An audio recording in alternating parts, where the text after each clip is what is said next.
In just 2 days, the vote counting will begin. One of the nation's leading journalists cut his teeth in Connecticut, and we'll ask him what to look for on election night. And if you're voting in person on Tuesday, what will you encounter? The state's top registrar of voters gives us a preview. And the Democrats dominate Connecticut's State House of Representatives. Are there districts where Republicans can make inroads? It's all ahead, Sunday, November 1st, 2020. From Eyewitness News, this is Face the State, Connecticut's most watched local political program. Good morning, I'm Doobie McDowell. And I'm Kevin Rennie. Tuesday night, we may not know who the next president will be, but there will be important indicators. Mike Allen is the co-founder and executive editor of media company Axios and a co-founder of Politico. But before all that, he was a superstar reporter covering Connecticut for the New York Times. Mike, welcome back to Connecticut. Doobie and Kevin, thanks for having me. And I have a lot of great memories of Connecticut, great journalism, and bad behavior. So we had good times. And one thing about Connecticut, there's no place where people are more passionate, more involved in public life. So it's excited to be with you on Face the State. Well, you were a great reporter here, and it's great to talk to you. And I'm wondering what you're going to be looking for on election night. So, Kevin and Doobie, I'm going to surprise you. It is possible that election night will indeed be election night and not election week or election month. So, a couple of states to watch. It is possible that we could know fairly quickly. And here's a rule of thumb. If we have a blue wave, if it's a Joe Biden is elected president, we will know that much faster than we will know if President Trump is reelected. So, there's a pretty quick path for Joe Biden. If he wins Florida, Florida reports quickly. You're hearing about these states where it'll take days and days for them to know their ballots. No, Florida, we could well know that night because they count the ballots as they come in. Ditto, Georgia. They also count and report quickly.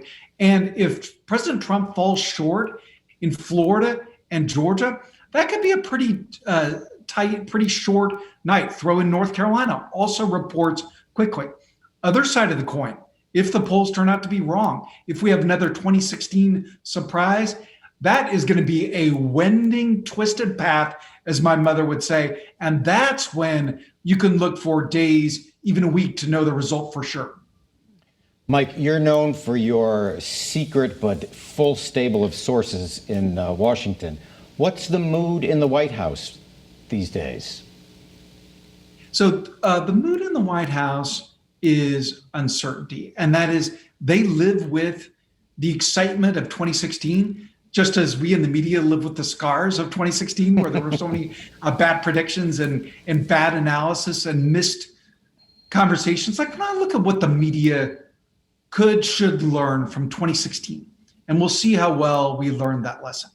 But I would say the most important thing is we weren't listening in all the right places. If you look at the 2016 result, there were clearly a lot of consequential conversations going on in America in politically important places that were in our blind spot. Now, the challenge for us is, are we better at that this year? Are we listening better?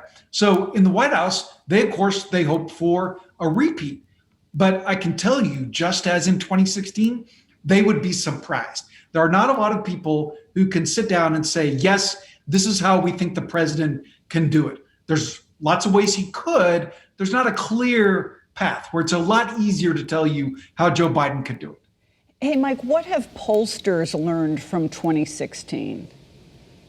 Yeah, so Doobie, the biggest lesson about polls is to watch trends, watch directions, right? Like the biggest thing I've learned as a reporter, going back to my time in Connecticut covering Governor Rowland, is to not watch any given poll, but to watch a collection. So what I learned is that any given poll can be wrong, but every poll isn't wrong.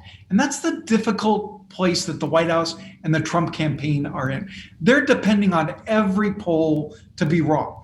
And like a way that could be true is if for some reason our best science, our best art has given us an inaccurate sense of who's going to vote, like that can throw your poll off. A great example, Florida.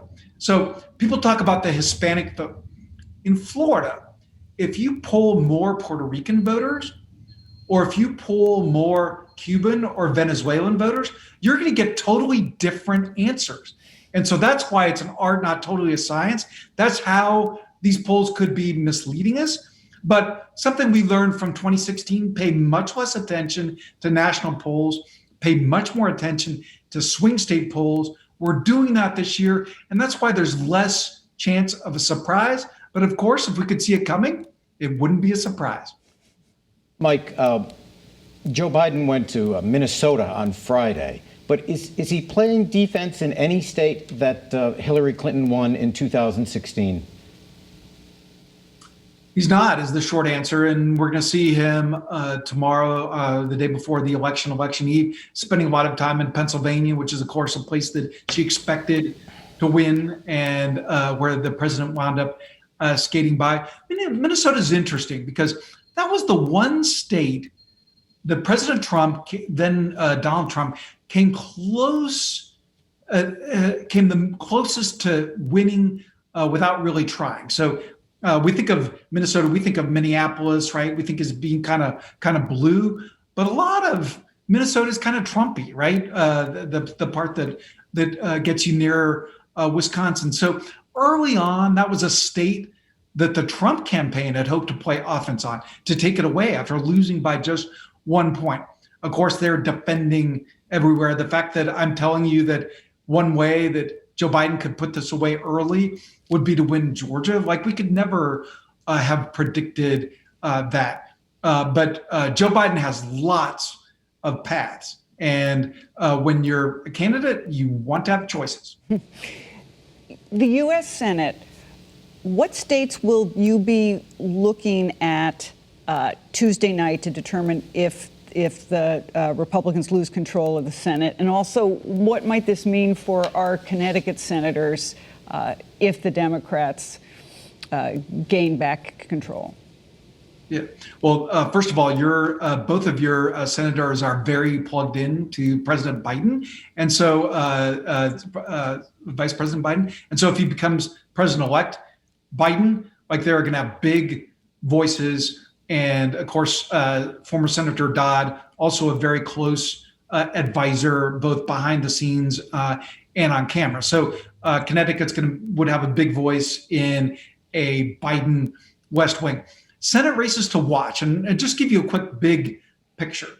After the first debate, I had so many consultants, so many pollsters say to me that in all the important Senate races, pick one: Maine, North Carolina, Iowa, Montana, Arizona, Colorado, like all your hot Senate races, every single one of them, the Republican numbers fell through the floor after the president's first debate.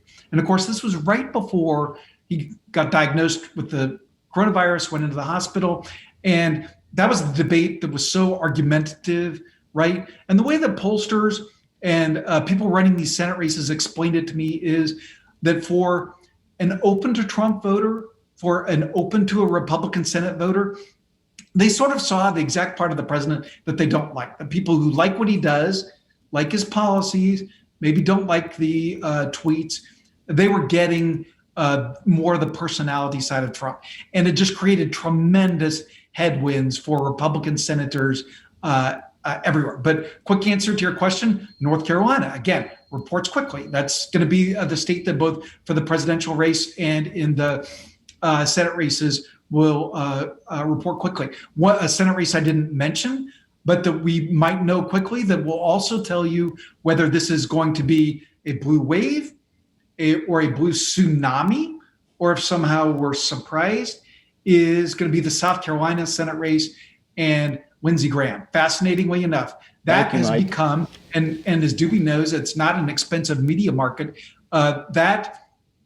the Democratic Senate candidate there has raised the most money that any Senate candidate anywhere has raised in a quarter.